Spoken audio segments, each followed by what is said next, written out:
What's up, guys? I'm Buster. I'm a Super Mario Odyssey speedrunner. I've been playing for about 6 years now, and my any percent PB is a 55-25. My name is GMan, and I'm a Super Mario Odyssey speedrunner. I've been running this game for 6 years, and I have a 5804 any percent. My name is Matthew. My username is VGR.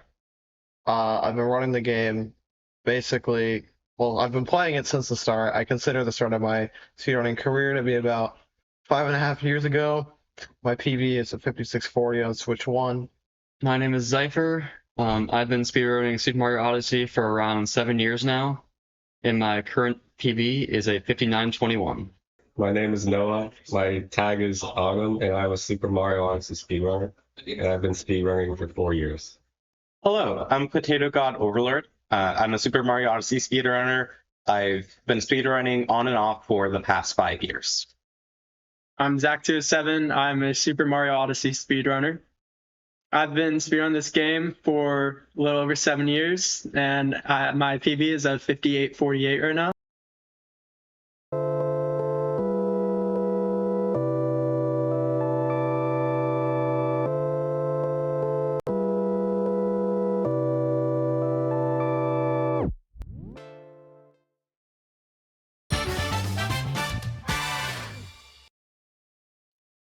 It's a really good speed game for two main reasons. The first one is the movement. The movement is extremely fluid, both moving Mario as well as moving the camera.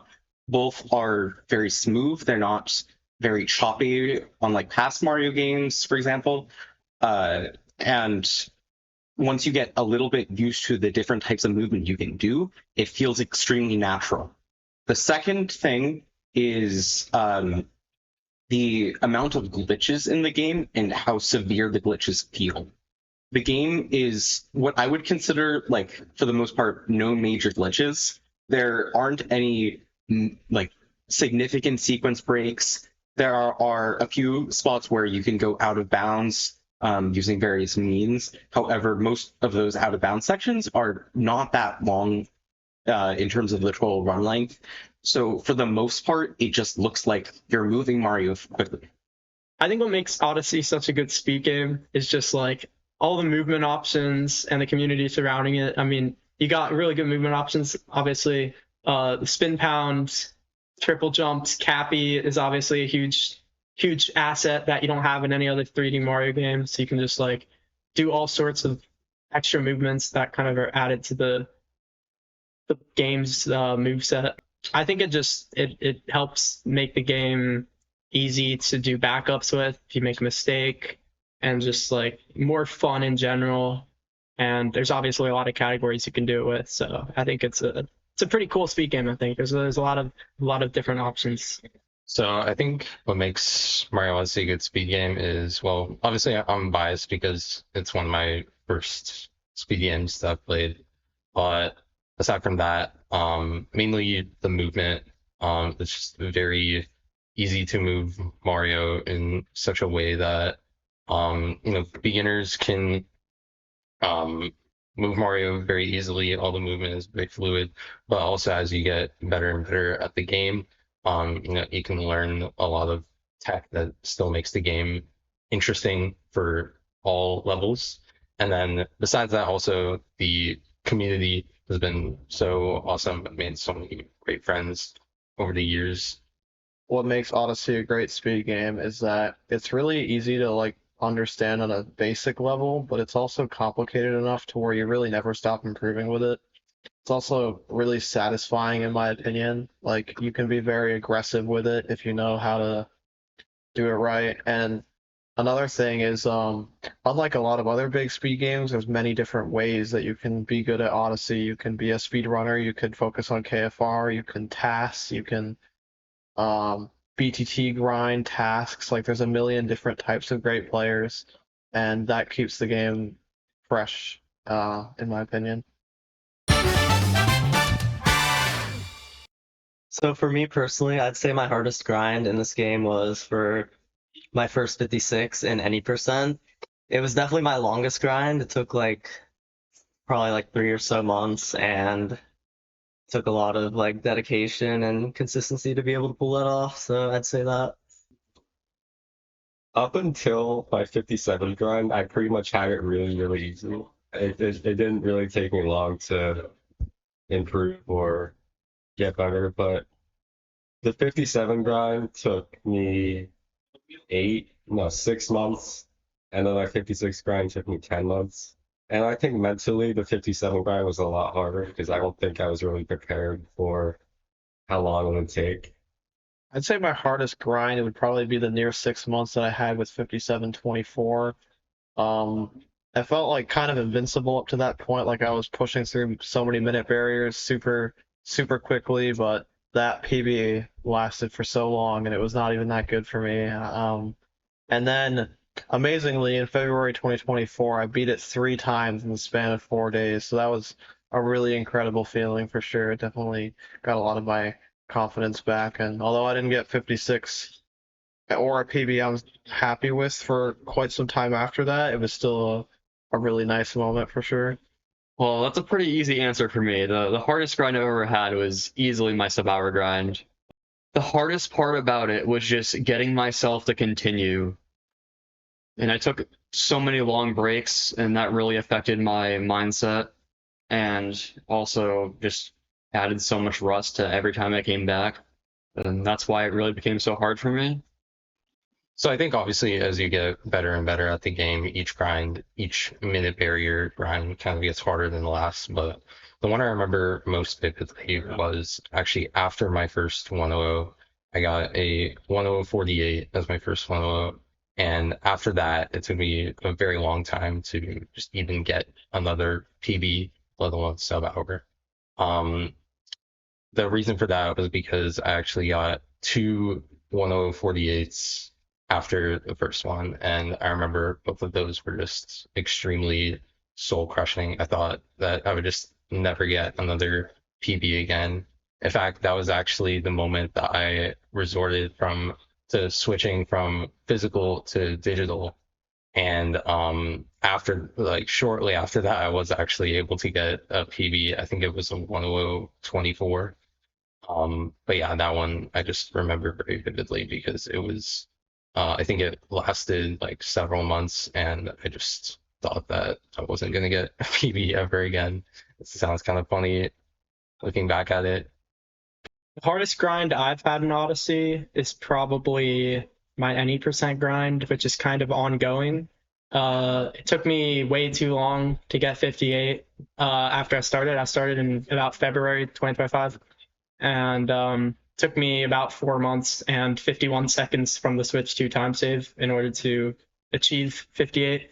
But you know, it was pretty rewarding when I got it, but it was also like not super rewarding just because it wouldn't have been a PB on Switch 1. My favorite speedrun category besides any percent is probably all purple coins post game. I really enjoy just how movement based it is. There's not that many like difficult tricks. It's just purely revolves around movement. I like how it's just solely focused on collecting purple coins, unlike all purple coins new game, which also has like moons included into the route. All purple coins post game. It's because the run is basically entirely movement, and you get to see a ton of the game through this new lens of looking for basically the side tokens. So you go into some secret areas, and you get to use the painting system rather than the slow cutscene and story-based versions of the main board categories. My favorite category is personally a category extension called All Post-Game Flags. It's fairly short, but it's also it's almost entirely movement since there's no moons you're collecting. And just collecting every checkpoint in the game is just really fun. There's also interesting like tricks you would do in the category, really weird drams at some point. My favorite category outside of any percent is darker because it gives an opportunity to experience most of the game, but it also doesn't force you to do a lot of the stupid shit like sheep or like Koopa Trace walking.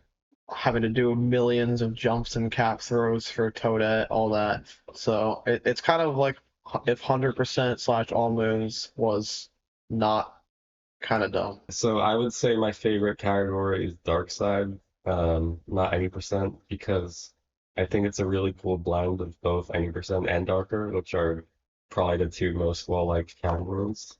Because it has the main game aspect of any percent and then the post game aspect of Darker. And I think it's also like it's not really a long run, so it's not draining. My favorite speedrun in Odyssey outside of any percent is probably Kaizo mode any percent, which is kind of any percent, but it's completely different game kind of. It is a very hard mod and not something I would want to grind long term at all, but I think it is a really, really cool speedrun. There's a lot of cool stuff to show. It gradually gets harder. Ruined Kingdom Climb, obviously super, super hard. The Bowser fight and all that stuff is really, really hard. So I think that stuff is it's a really fun category and it's really cool. I think like I showed it off at Fall Pace 2024 and it was really cool, like because the crowd knows what they're watching is hard. Like you don't need someone to tell you it's hard. A lot of time with like Mario Odyssey, I feel like if I went to show like my casual friend or something and I was just like, you know, fucking around the game, they're like, okay, that's cool, but like it can't be that hard still. It's just a kid's game. But when you're doing Kaizo Odyssey and there's poison waves and shit in the Bowser fight, you're like, okay, that's clearly very difficult. Like I wouldn't want to try that run. That looks too hard for me. So I think it's really, really cool. Same with Kaizo Darker, because Darker Side is a completely different beast. So yeah, I would say probably the Kaizo scene.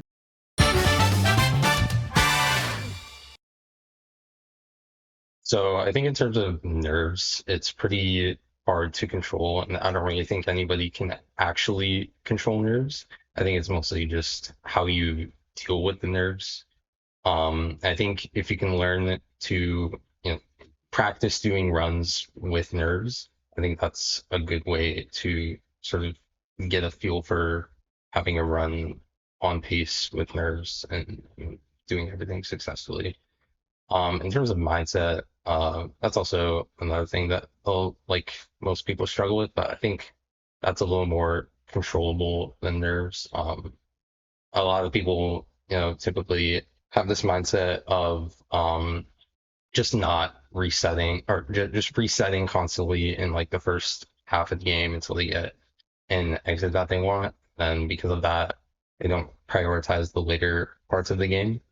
But yeah, I think just being more tolerant with the runs that you're finishing and trying to make every run count in some way, I guess, even if it's not in a PB, but at least getting the practice that you need in the later splits. I think that's essential for being a good speedrunner, especially in SMO.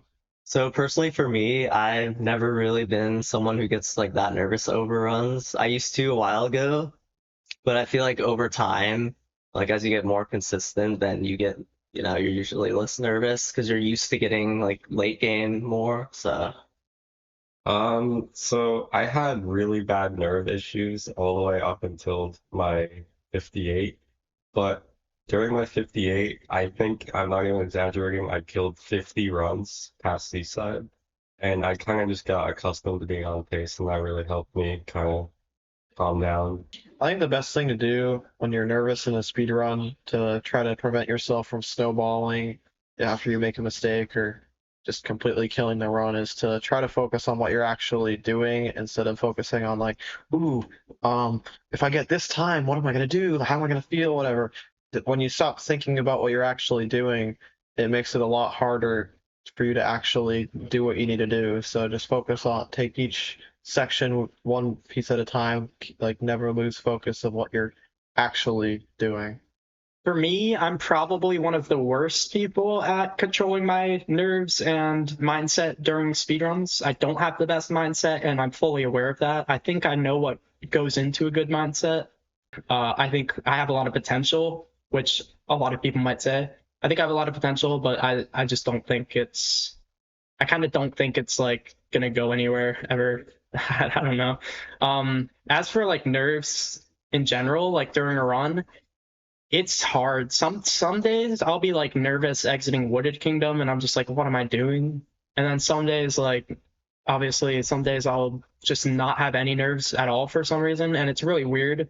But when I'm on a day where I'm not having any nerves into like late game and I'm consistently getting really, really good runs, I'm like, okay, this is a good day. I need to take advantage of it and keep going until I make something happen. And then I usually don't make something happen, but I think that's the best way to go about it. It's just like if you're starting a session and you're getting really nervous, like really early on, you need to like take a break at least, or just not even play that day because it's probably not going to go anywhere. Okay, how do I control my nerves and mindset? Well, I can tell you this, I do not. The best part about the scene is how in touch specifically the top 10 runners are with each other. Because I think there's a lot of players like Daniel who makes like comp sheets, and that's kind of like the new formula that's helped a lot. And then also there's Tyrone's tutorials, which have helped me a bunch. And I think it's really cool, like how connected everyone is and how many available resources there are, like even for top runners. My favorite part of the community, I really like how many resources there are. There's multiple any percent tutorials out there, as well as plenty of people that are willing to help. There's a ton of guides on how to do specific tricks as well. And it's just very beginner friendly. I think it's probably the same with other communities as well, but I think it kind of depends on the sort of pocket that you fit in. I think it took me a while for me to find my group within the Odyssey community because there's just so many different things that you can do on SMO, so many different types of groups, friend groups.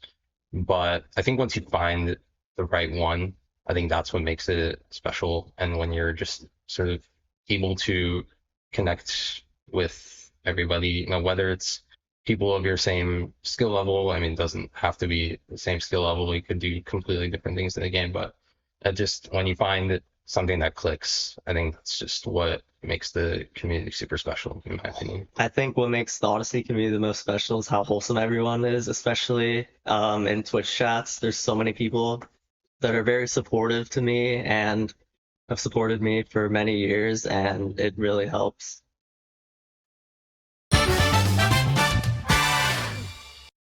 Well, both pace events would be obviously big examples, like getting to be in the LTA or watching the Darker race, doing Friday's dinner at Summer Pace 2023. Doing in-person stuff like this is pretty much always like the highlight of whatever year it's a part of, so gotta do that as much as I can. Pace 2024 summer, about a year ago now, which is crazy.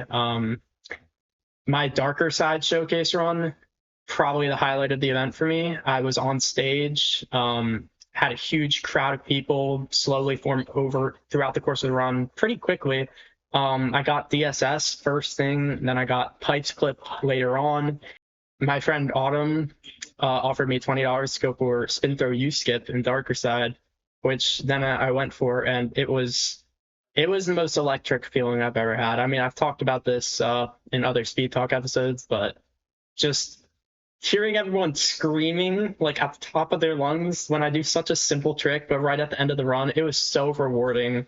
It was so fun. I loved just playing alongside other competitors on stage, and like Dylan was next to me, and me and him were constantly like making jokes and just talking to each other throughout the run. And it was a blast. It was just such an awesome feeling. And I think doing a run in front of a crowd of 50 or more people is just so rewarding, and really like it's like all of the effort you put into the game really pays off. So I'd probably go with that. My favorite memory from the Odyssey community was definitely Pace Summer 2024. Pretty much just every single day had something special to it, and it was just super surreal meeting a bunch of people that I've known online for many years now, and it was sick. My favorite memory in the past is probably my first 57, but another contender is Pace, probably the second day of Pace 2024, because it was a lot of fun. It was just a really cool community event, the Darker race, and then we all kind of went back to the hotel and hung out, and it was a good experience. I think besides the recent meetup, one of the first memories of the community that I remember very fondly is doing races in the SMO server, mainly with Speed and Antidote in like 2019 when I first started running. I think that was the kind of first group that I started to call with in the SMO server, and that was kind of my first friend group in the SMO community. And I definitely remember doing a lot of races with them, especially the New Year's races that they would host in the SMO server. Those would always have like super packed VCs. And I just remember that was kind of the first time in the SMO community that I kind of found my pocket or my group. It's obviously not the same group of people that I hang out with now, but obviously friends change, and I think without those first experiences, I wouldn't be where I am today in the community. My favorite memory of the game was watching the 56-55 run from Time Run live, which is the first sub 57-minute run. It was absolutely amazing that it was such a large cut over the minute barrier, because most minute barrier times are like the 59-second. And it was such an overall clean run. I was really impressed by the gameplay.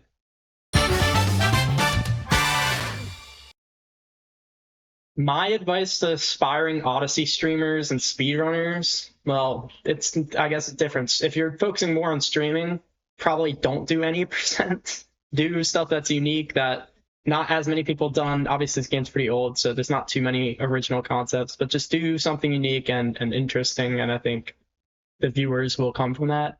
As for speedrunning, I think it's really hard to stream and be a speedrunner at the same time. I have a lot of respect for people that can do that. I think it's really impressive. Like, it's so hard to talk to chat constantly and also play well. I think it's understated how difficult that is. But I would just say for speedrunners, I think doing offline attempts helps better. Just doing a local recording on OBS, not streaming. Or if you're going to stream, try to make sure you're not like talking while you're playing. I really think it's easier to focus on the game if you're just really locked in during the movement itself. Obviously, it's different for everyone, but from my experience, that's probably what the main piece of advice I'd give. And also just, I guess, stay dedicated. Know it's going to take time. Don't jump into any percent like being like, oh, I'm going to get sub hour, if you're not going to put in the time to learn the strats and learn what you should be doing, what you shouldn't be doing. I would say that's probably my best advice. Well, I don't know jack shit about streaming, so I'm just gonna focus on the speedrunning aspect. Just understand your own skill level, above all else. Because, okay, the first thing most people will be thinking of when I say this is, oh, people who do ridiculous strats when they're early on. And that's not great, but I honestly think the inverse is way worse, where people underestimate their own skill level so they don't ever challenge themselves to really like move past the skill level that they've pictured for themselves in their heads. Like, I'm not going to name any names, but there's a lot of people who get stuck at the same minute barriers because they just do the same slow or inconsistent or stupid strats without really taking the time to see how good that could really get if they just put in that work and challenge themselves. So my advice for people just starting out to run this game is definitely reset less runs and try to finish like as many things as possible, and definitely do consistent strats, like don't go overboard with that, and just practice a bunch and do ILs and partials. Those are always the most helpful. Don't just watch like the world record or like other top level times and just try to replicate what they do, because you are not going to be able to do that.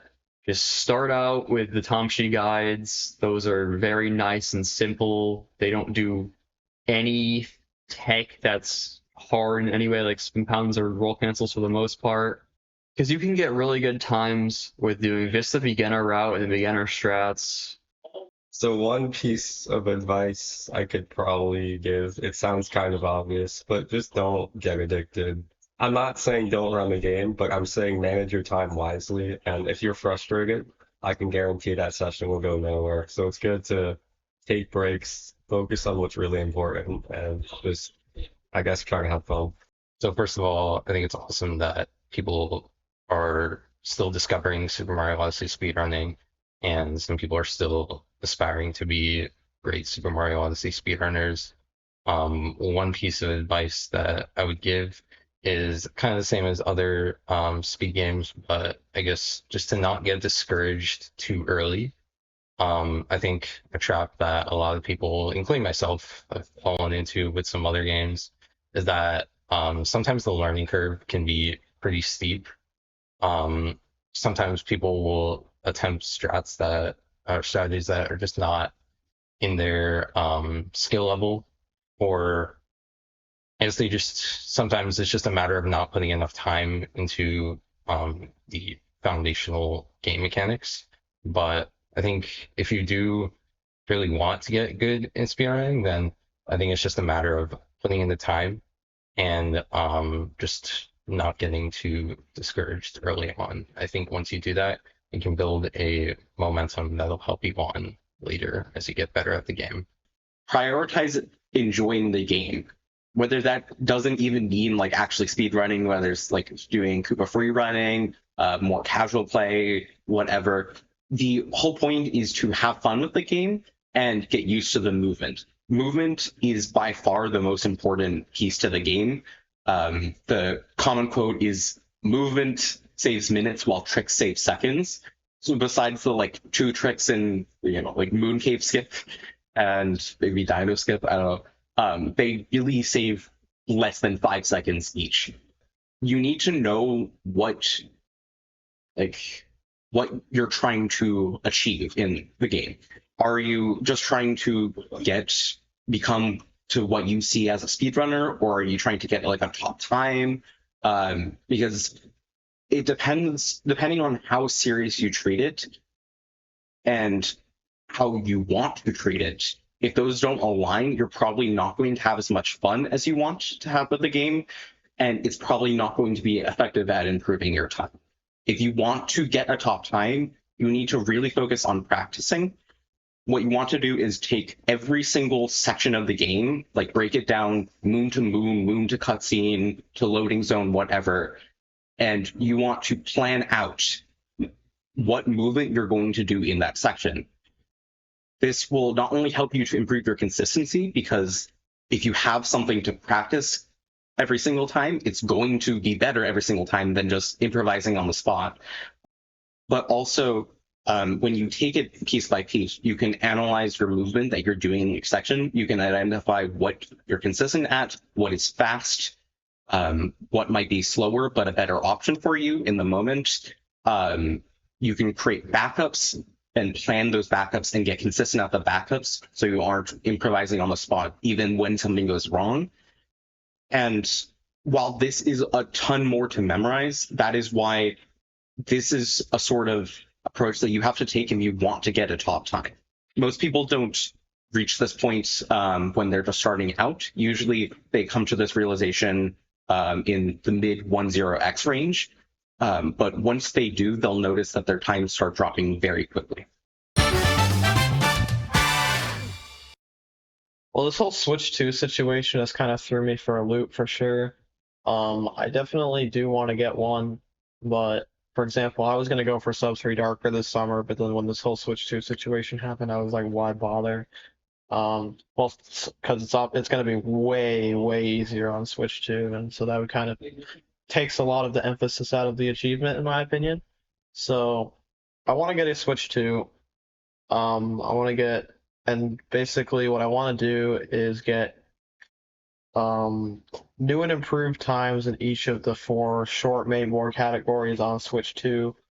Something like comparable or better to what I have on Switch 1, except on Switch 2.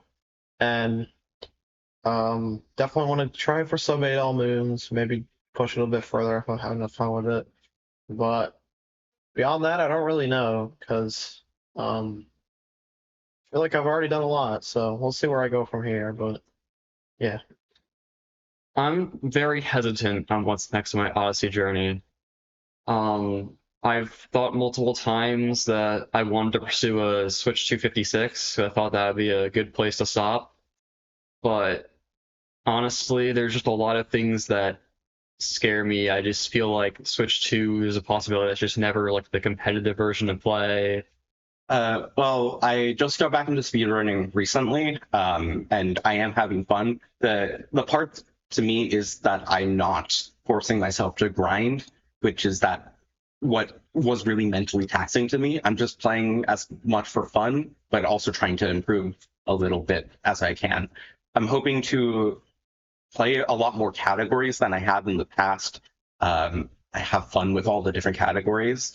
And I'm also potentially looking forward into the future on working on more tutorials, especially for speedrun strategies, because I know that there are a lot of tricks or certain invisible time saves, you could say, that exist throughout the run that most people don't know about. And by having more resources available, it would allow more people to enjoy the game. So next for me in my Odyssey speedrunning career is, well, at the moment, it's to basically just try a bunch of categories on the Switch 2, which just recently released, to try to get real PBs and everything because of all the load time saves.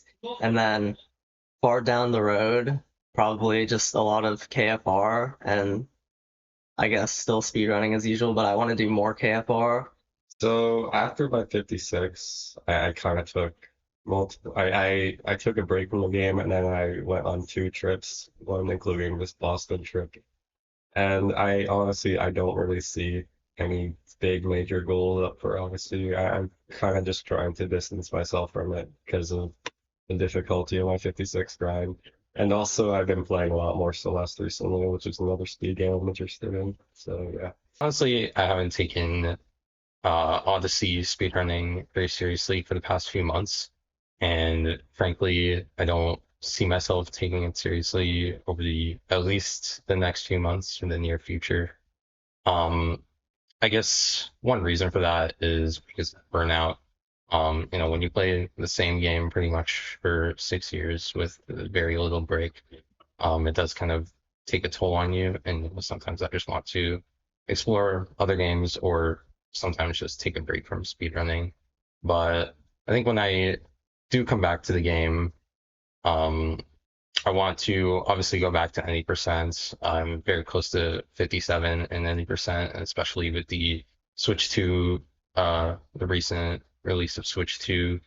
That definitely makes that very possible and potentially even 56 with other strats along the way that get discovered.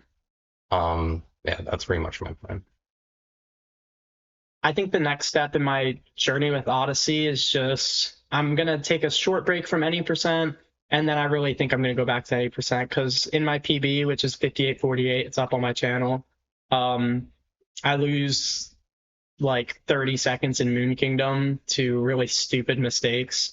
And this game is just addicting, man. Like with this time save from the Switch 2, I really think I can get 57 without much of a problem. I'm sure the game's going to prove me wrong. It's going to take forever, but that'll just make when I get it all the more rewarding. So I would say 57 is definitely a goal. I want to get sub 280 Koopa free running some of the best. I'm pretty close to that. I think I'm like 0.6 or 0.7 off still, but we got some time save in different kingdoms. And maybe try some more category extensions. All purple coins is a fun one that a lot of my friends do. And yeah, just try some of that stuff. Definitely want to try out the new Donkey Kong Bonanza that comes out like really soon. It might have already come out by the time this video comes out. But yeah, that's kind of my plans for what's next in terms of speedrunning.